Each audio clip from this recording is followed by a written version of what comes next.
Hey everyone, welcome back to the channel.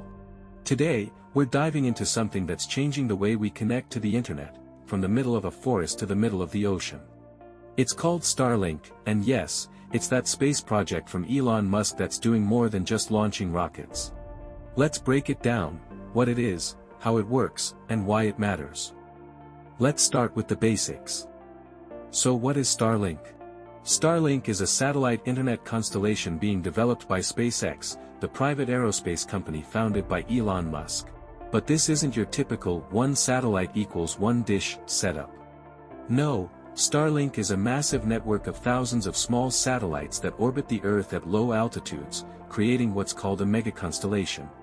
These satellites are deployed into low Earth orbit, or LEO, meaning they orbit somewhere between 200 and 2,000 kilometers above the surface.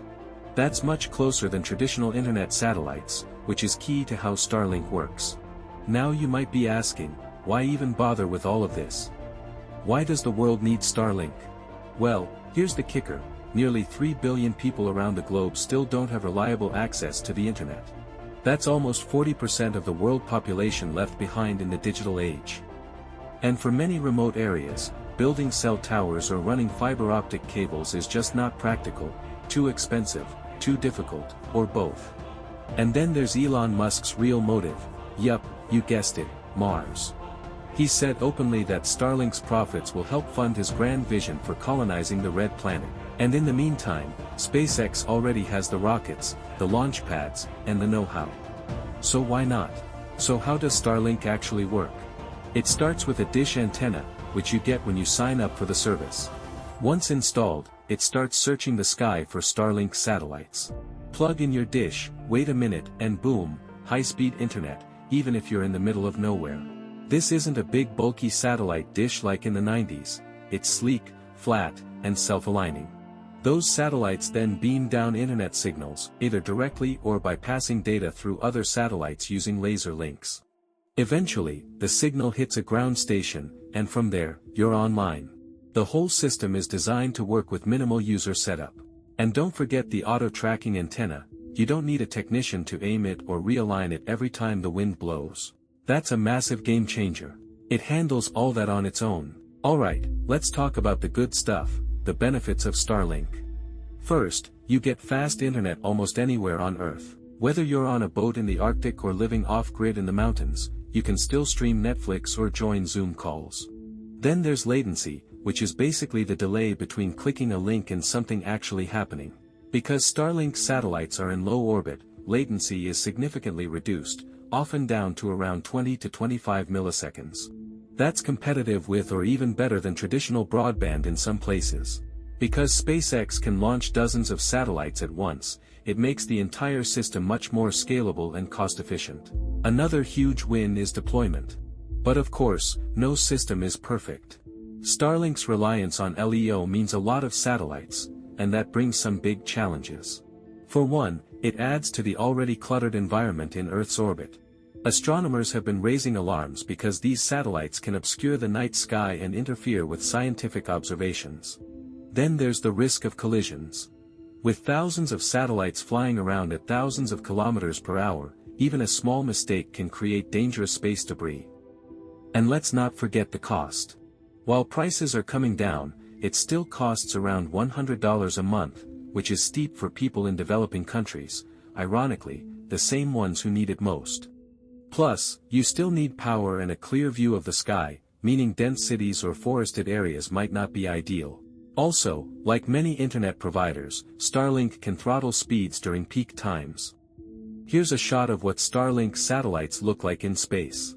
You've probably seen headlines about trains of lights crossing the sky. Those are freshly launched Starlink satellites before they've reached their final orbit. Once settled, they become harder to see, but those early formations are both awe-inspiring and kind of eerie, especially for astronomers who are used to dark, uninterrupted skies. Let's take a look at the launch logistics. Each Starlink satellite weighs around 260 kilograms, and they're packed tightly together in what's called a flat pack. This design allows SpaceX to load up to 60 satellites onto a single Falcon 9 rocket. Once launched, they're initially deployed into a lower orbit, about 300 kilometers above Earth. From there, each satellite uses a built-in ion thruster, a highly efficient electric propulsion system, to climb to its operational altitude and position itself within the constellation. This system makes full use of SpaceX's cheap and reusable launch technology, which is what gives Starlink such a huge advantage over competitors. To understand where Starlink fits in, let's zoom out a bit. Satellites typically operate in one of three main orbital zones: LEO, low Earth orbit, that's where Starlink lives, ranging from about 200 to 2,000 kilometers above the Earth. MEO, medium Earth orbit, around 20,000 kilometers up, this is where GPS satellites live. GEO, geostationary orbit, around 36,000 kilometers. These satellites appear to hover over one spot on the Earth, and they're often used for TV broadcasting and weather.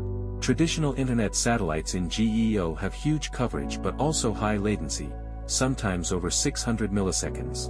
That's one reason Starlink's LEO approach is so disruptive. Starlink isn't the only player in the satellite internet game. There's a gold rush happening in orbit. China's building the Guoang constellation. Amazon's working on Project Kuiper. Even the European Union is working on its own version. Why? Because satellite internet is a multi-billion-dollar market. Add in the fact that launch costs have plummeted over the past decade, and suddenly, building a constellation of 1,000 satellites doesn't sound so crazy. Whoever controls this infrastructure gets more than just money, they get global influence. Imagine being the company, or country, that provides internet to half the world. That's serious soft power. So, where does Starlink go from here? For one, SpaceX plans to launch up to 42,000 satellites over time. That's an insane number, but they say it's needed to maintain global coverage and keep latency low. They're also experimenting with direct-to-phone connections, which would eliminate the need for a dish entirely. And they've already partnered with airlines and cruise ships to bring high-speed internet to passengers in flight or at sea.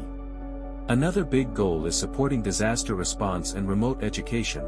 Imagine bringing internet to war zones or underserved rural schools overnight. Of course, with great power comes great responsibility. Regulators are now paying attention. Governments are concerned about monopolies, national security, and the environmental risks of space debris. There are also ethical concerns: who decides who gets internet access? And at what price? Astronomers continue to ask for better coordination and design changes, such as darker satellite coatings to reduce light pollution. It's a classic case of tech outpacing policy. So what does it all mean?